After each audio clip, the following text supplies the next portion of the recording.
And now for our feature presentation, fighting for you from the south of Crossroads, playing as United States forces, it's the Russian heavyweight champion, Noggano.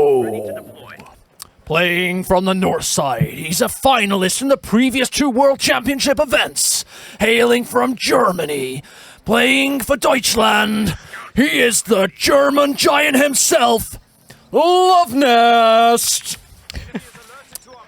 And without further ado, it is indeed time to rumble, as you may have seen, and it's Noggano's time to bring out the strategies.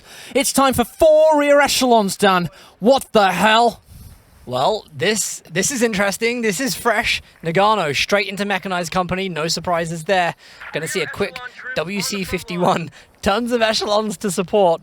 I think this is all about early game map control and resource income. He's going to get a lot of map quickly. This is 4 engineers from the company Heroes 1 era US strategies. We started to see this in late 2012, and it became meta in tournaments all of a sudden. And you're exactly right, Dan. It's all about the capping. It's about that constant beehive of activity, about the malleability, the liquid approach to being all over the battlefield and swarming your Axis opponents. Luvnest also going to be getting some quick capping down of his own. He's gone for the Kubel, and here's the WC51 coming out from Noggano. It's actually quite a strong early game, I feel. A lot can be done with this. A lot can be done with it. I mean, big shout out to forebearers of strategies such as this, such as Captain S. Price, a controversial figure, but certainly a great strategist. And we are seeing that rear echelon is being used by Noggano in a grand finals event for Company of Heroes 2. Stern Pioneers make it around the narrow side of that large house and fire in with wanton destruction. WC51 coming up, already upgrading that canvas, as soon to slip off and reveal their hatred that lies within. Hiding there behind the house, waiting for that moment to strike. It's like Woody was going to give chase there. No, just content to cap the point.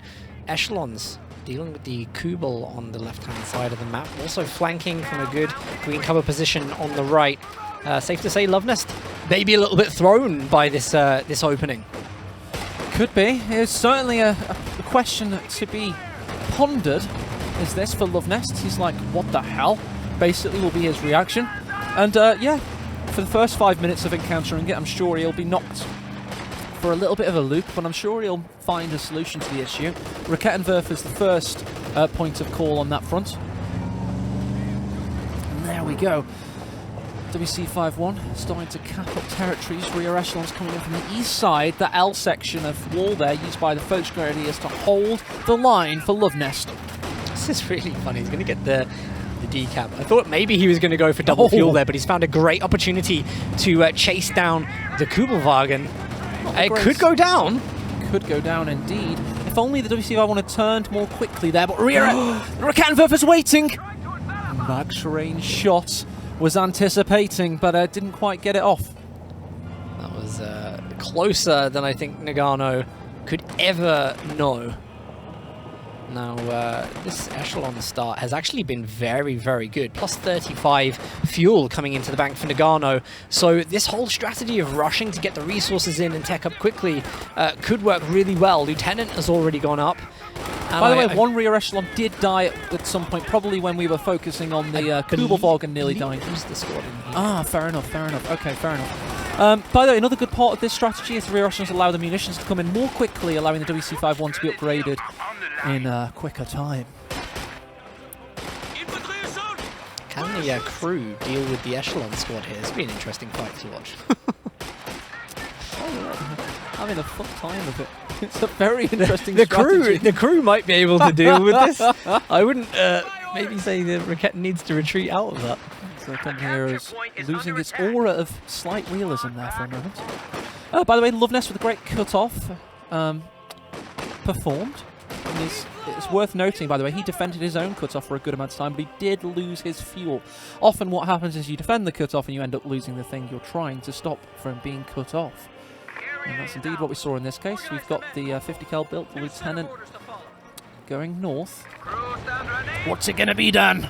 Is it going to be the mechanized? Let's face it, it probably is, but it is Luvnest. It can sometimes go battle group.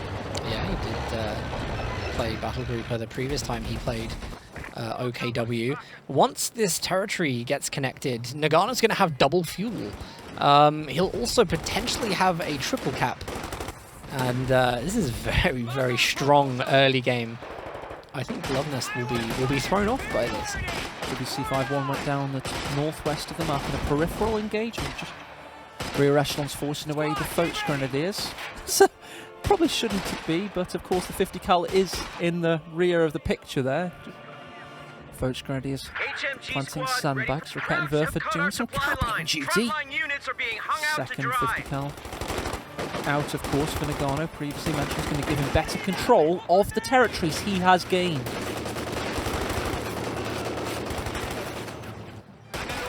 Loving this positioning. Green cover here with the tank trap. Allowing the echelons to stall for time with units coming out of the map. Coming out on Luvnest's right side of the base. Advanced Pioneers 50 cal, but the Stern Pioneers, as you say, are dodging it with great effect. Yeah, Forcing the Lieutenant can't retreat because of this. What a maneuver by the Stern Pioneer, an emergent strategy there. It actually was trying to pressurize the 50 cal, but ended up getting a kill of its own. Lieutenant down. And a very good flank from Luvnest on the left side. Ambulance is just coming in for Noggano. For the There's not Lieutenant, many probably. units left to heal. I know! It's like, I heard there's a Lieutenant you needed healing. This was a really great start-up strategy, but Noggano just losing units all over the place. Oh my.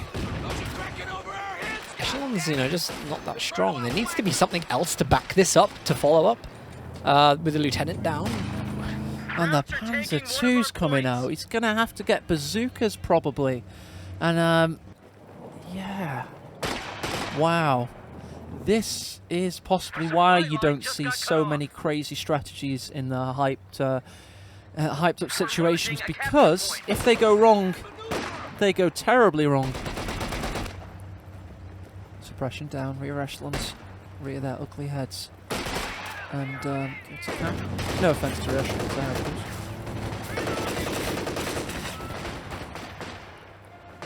Panzer II is going to have next to no competition whatsoever. What does Noggano do here?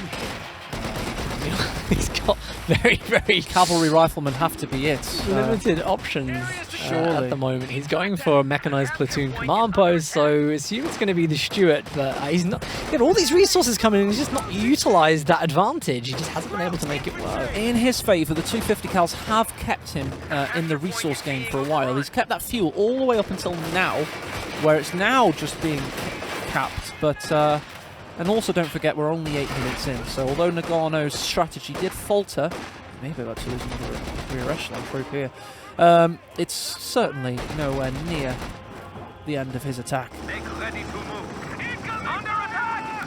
it is. 50 cal. Going to be useful here. It's another good point from chat from Mr. Louis CK, I think as a comedian, it's actually CZ, but whatever. He in chat said, "Oh, Google's about to die."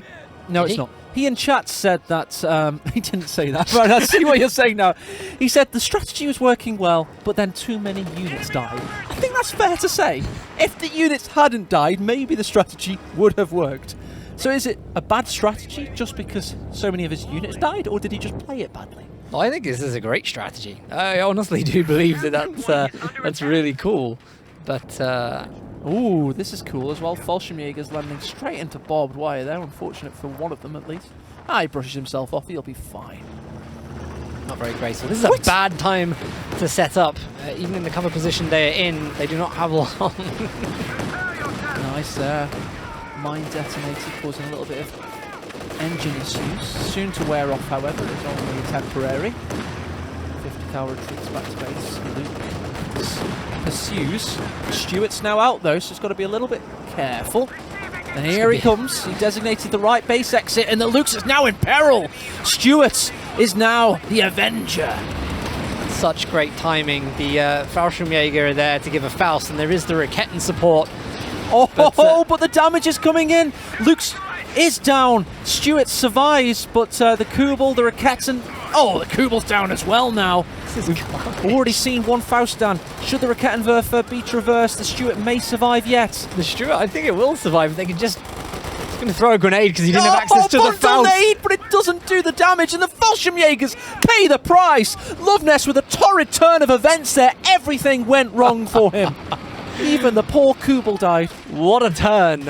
What a turn! Luvnest thinking that he had the advantage of the field there. So mistimed. Oh. Do you know what? I think because that Stuart came out so late, Luvnest thought that maybe there was going to be some kind of later tech coming in, but... Do you know what? Do you know what paid the price there as well? And people won't want to hear this because he's one of the greatest players ever. But not playing the game very much in between big tournaments paid the price. Had he been spamming thousands of hours like his university days, I don't know how he finished his degree by the way, he would have known that the bundle nade wouldn't have done the job there. Yeah. It's something I would have done by the way, I wouldn't have known that either. But he's one of the greatest players ever, and his game feel wasn't quite right, meaning his Fallschirmjägers stayed around for a little bit too long and they died. So, unfortunate there. Spectacular style as well. Sternbein is hitting eyes in on the base. Another Luke's out. He's doubling down just like he did with that Jagdpanzer in the previous game. Cavalry Rifleman so brutal on the retreat. Noggano are going to be able to chase all the way back into the base. Now, Noggano's still ahead in VPs. Now, if both players decide to play sensibly, you know, there's every right for this game to have legs, to go the distance. But this has been a strange game. It's been it's like alternate reality gaming over here. I really don't know quite what I'm watching. We thought everything was predictable. We thought it was always the same commander versus the same title commander. By the way, look at that KD. Parity maintained at least, even though both players have gone for alternate strategies. That said, Luftwaffe, a common theme of auto-match gaming, so a lot of the players in chat will be very, very familiar with this particular commander. Oh, literally. A bit of damage there, and a nice shot from the Stuart from range. Rakettenwerfer anticipating its pursual, but it was not to be happen. Oh, another chance here. Great camera work by Stormless there. Rakettenwerfer could get the job done. He hits a bit of fence instead. Good attempt, and of course the flank with the Cavalry Rifleman is there to try and finish up the job. Negated by the Panzer II Lukes. We did just hear, by the way, weapon racks unlocked in base. Mages just come out as well, so a lot of teching going on here from Noggano. Luvnest is now stabilised though. He's about to get the Puma out. He's still got 3 Volksgrenadiers. He's got his Stern Pioneer, so pretty much situation maintained. By the way, Noggano with a pretty damn early major. Yeah, he's got to use that resource advantage at some point. And, a lot of munitions. Well, we could see a good amount of major artillery, possibly recon overflight in this game. One of the cool things here is that with 50 cals, he's able to lock down large areas of the map. This is also really useful against mechanized regiment, just because they can load the armor-piercing rounds. And they're all over the map, which kind of boxes Luvnest in to all the positions he's on. We can already see great positioning here. Means there's going to be a suppress squad coming out the right-hand side of the base. MVP unit for my money. He's forsaken the rifleman, albeit not the cavalry variety, and he's using his 50 cals to excellent effect. Thompson's come into view here. The Puma pushes in and gets a good shot against the Stuart. Luke's pushes in also. We've got the Rakettenwerfer in the rear. Vision block damaged on the Puma. It has to pop the smoke.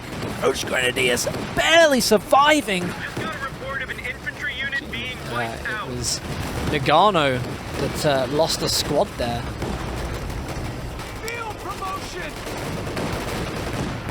And bars on the echelons. A really good idea, by the way. Echelons, this really underused ability to suppress infantry. Luke's playing the sheepdog here. Stuart's veterancy too comes into view. Now the Puma is awaiting. Prioritised vehicle for both tanks. Oh, the Stuart's looking really low now. Some AoE rear damage from the Puma. Oh, rather the Panzer II in this case. Cavalry Rifleman tag in. A capture point is under attack. This is really tense. Sherman's in the build at the moment. He's just going to pop out in a moment, and Luvnest is investing in his tier 4. There's not much of a counter to this. Nope. Especially in the fact that the Puma's on a little bit less than full health, around 70% right now. This Sherman is poised for devastation. Should Noggano get the infantry in the right situation. SWS for Luvnest and its natural predator. Truck versus Sherman. Check out that centre of the map, by the way, because these units are pivotal. It's only the major and the 50 cal. Okay, what I was going to suggest is Sherman needs the combined arms effect. He does have a perfect battlefield, but only if he can support it. Stuart is ready. First shot hits and penetrates. Puma's pushed away. Stern Pioneer gets the hell out of there, and he's very right to do so. Luke's looking worse for wear. Both tanks, the Master and the Apprentice, coming into view. The Rakettenwerfer watches on. Panzer II down. Noggano sensible here. He doesn't need to push, even though he's got a real clear advantage there. Just happy with that victory. The Echelon's going to come in, clear the Raketten, and I really hope this Panzerschwer doesn't set up, because if it does, and it isn't, that's fortunate.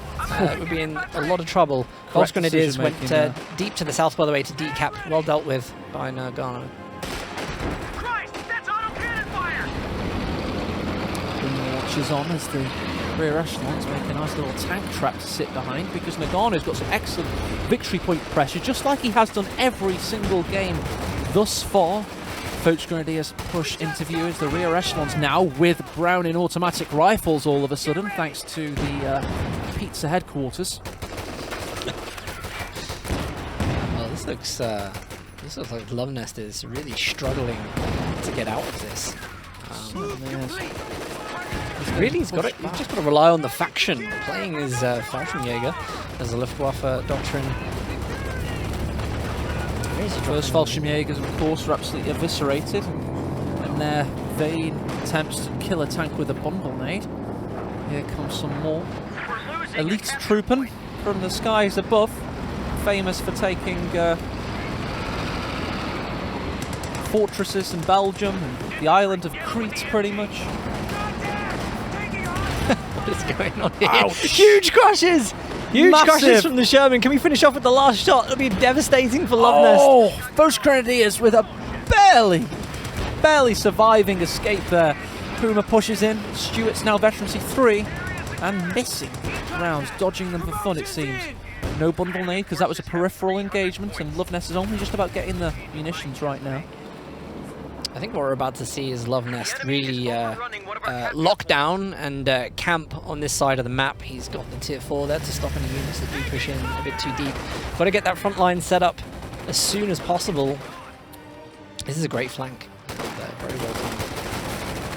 I've seen Noggano likened to a Terminator, and I'm starting to feel the same way, and maybe Luvnest is as well. He just can't kill him. And like irrepressible force, he is continuing to push in with constant surges in army value. He's a dominating force on Crossroads. And this, by the way, oh, that nice upgrade there with the Dozer blade, 20 fuel, 50 manpower. This gives it a little bit more health and the ability to crush.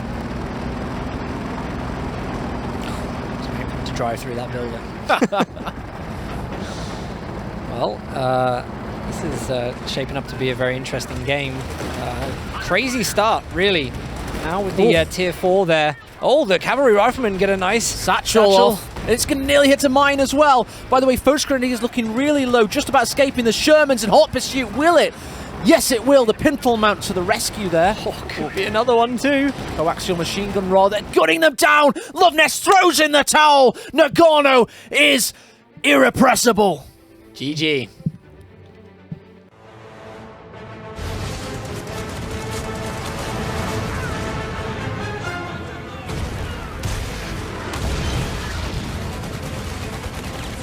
Achtung, Angriffstruppe ist unterwegs. Ziel erkannt. Abrufzone markiert.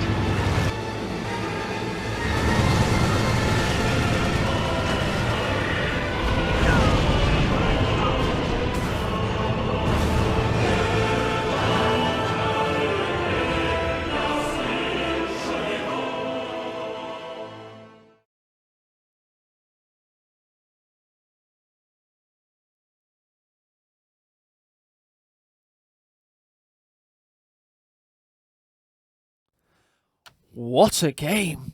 We crazy needed that. Yeah. After that slugfest on Longers, we needed something different, something vicious, something tactile that you could really, like, viscerally enjoy.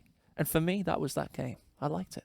I really love that that game happened in the finals. It just goes to show, because we've seen a lot of gentlemen's games today. Play fair, play the book. Do you know what I mean? Don't step outside of the boundary. But Noggano just broke that. And you know, there are tons of ways to play this game. That's less conventional because it is risky. But he kept up with every engagement. He kept up with every opportunity, even after getting knocked back. I think Luvnest, you can't prepare for that. You can't. You can't prepare for And that. that was my major criticism of Noggano in game one, by the way, that he lost. My major criticism was that he seemed a little bit too rigid in his strategies. I'm so happy to be proven completely wrong. Fantastic emergent strategy there. 4 rear echelon, giving you more munitions because you're capping, so your WC51's a little bit more aggressive, and then you never let up from there, and you enact the USF steamroller effect. Lovely to see. It was a really, really beautiful performance. That, of course, puts Noggano 2-1 up in the series. And I have a feeling this will go to the ace game. I just have a feeling. It's been the finals that I think people have wanted to see for years. And it couldn't be going more entertaining than this. It's splendiferous, isn't it, old boy? We've seen quite a few tournaments in our time, Daniel, and the way these players are killing one another is quite simply magical. I cannot think of words for how to describe this. So we need to invent new words. It's cracking. It's a good show. We'll probably do a salvo of promotional activity, so consider Stormless and I like a Vet 3 Calliope or possibly a Vet 5 Stukas of Foos with rockets loaded full of information for you now, because this is a promotional weekend. Unfortunately, you can't keep the game forever anymore, but you can still get DLC 75% off. Unless you buy it. You can keep it forever if you buy it. Yeah, that's really cool. I've never thought of that. I mean, we bought like collections. You can't keep the game forever anymore. Official. No, of course. Yeah, 75% off all DLC until next Sunday. So if you're missing any bits, if you're missing any factions, or if you're just new to the game, now's the time to get it and play it, practice it. It's awesome. Just want to say, if you're a 1v1, if you're a solo player, if you like playing on your own, you're a campaign fan, go and get Ardennes Assault. It's just one of the best bit of CoH2 campaigns you can lay your hands on. Really, really fun, entertaining. It's lovely. It really is. Thousands of viewers watching live.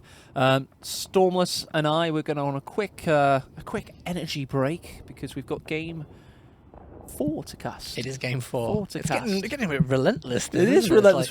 By the way, we had all 5 games of a third place playoff earlier on today, and they were long games. And we have a lot of adrenaline right now, and that's pretty much what we're running on. As you are, all of you, it's been a long weekend of amazing action, and we wouldn't want it any other way. That's true. We're not running on food. We're not running on. We're not running on water. We're not running on anything. It's just the excitement, the adrenaline Love of the game, indeed. So, you know what? Let's